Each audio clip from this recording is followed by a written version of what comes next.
পদ্মার ভাঙনে বিলীন হয়েছে বিদ্যালয়ের ভবন ও খেলার মাঠ। তাই পরিত্যক্ত এই ভবনেই চলছে পাঠদান।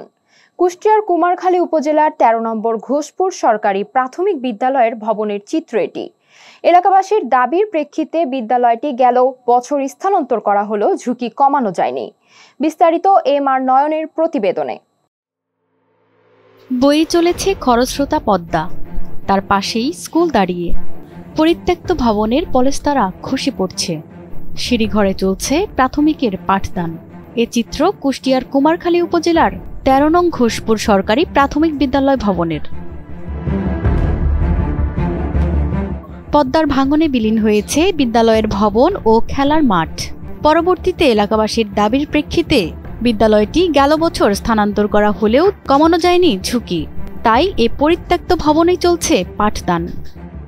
আমরা স্কুলে অনেক ভয়ে থাকি, কখন ছাদ ভেঙে পড়বে এই ভয়ে আমাদের একটি নতুন স্কুল ভ্রমণ করা উচিত। উপর থেকে সিমেন্ট, বালু, রং সব আমাদের মাথার পাড়ে পড়ে।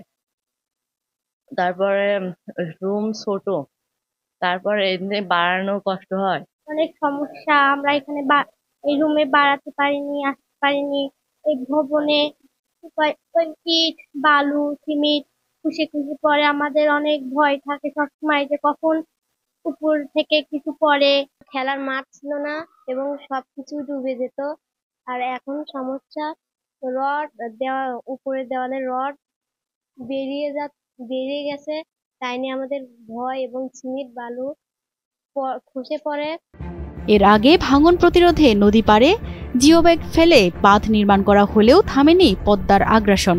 তাই ঝুঁকি কমাতে ২০২৪ সালের ১৫ আগস্ট বিদ্যালয়টি সরিয়ে ঘোষপুর বাজার এলাকায় অবস্থিত পরিত্যক্ত কমিউনিটি প্রাথমিক বিদ্যালয়ের ভবনে স্থানান্তর করেছে শিক্ষা কর্মকর্তা ও শিক্ষকরা।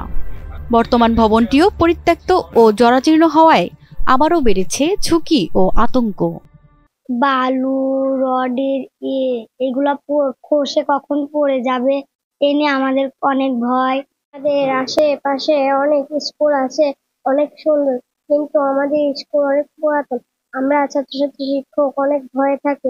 প্রাক প্রাথমিকে ৭০, প্রথম শ্রেণীতে প্রায় ৮০ এরকম, যার কারণে এখানে ছাত্রদের জায়গা দেওয়া সমস্যা হচ্ছে। আমাদের পাঠদানকে সহজতর করার জন্য আমাদের শিক্ষার্থীরা যাতে ভালোভাবে পাঠ হৃদয়ঙ্গম করতে পারে, সেজন্য আমাদের অতি দ্রুত একটি বিদ্যালয়ে একটি ভবন নির্মাণের জন্য খুবই প্রয়োজন এবং নির্মাণের জন্য কর্তৃপক্ষের নিকট বিনীত আহ্বান জানাচ্ছি। ভবনটির পরিত্যক্ত জরাজীর্ণ দরজা জানালা বাড়িয়েছে শিক্ষক শিক্ষার্থীদের জীবনের ঝুঁকি।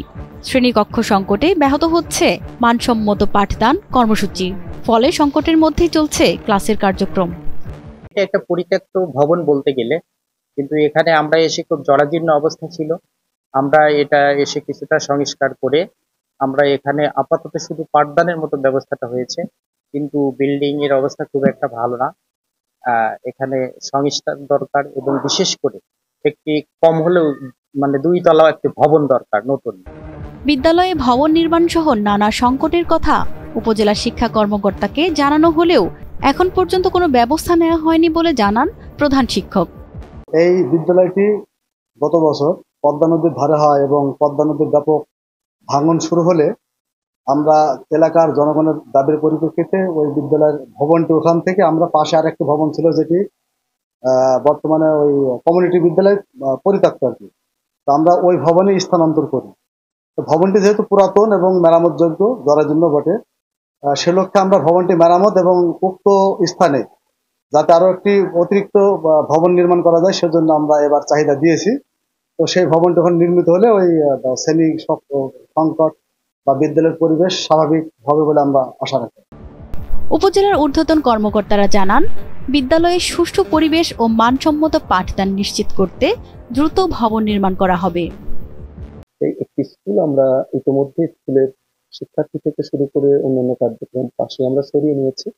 পরিত্যক্ত একটি ভবন রয়েছে ওখানে, এইটা আমরা নতুন ভাবে ইতিমধ্যে চাহিদা প্রেরণের প্রয়োজনীয় ব্যবস্থা গ্রহণ করা হয়েছে।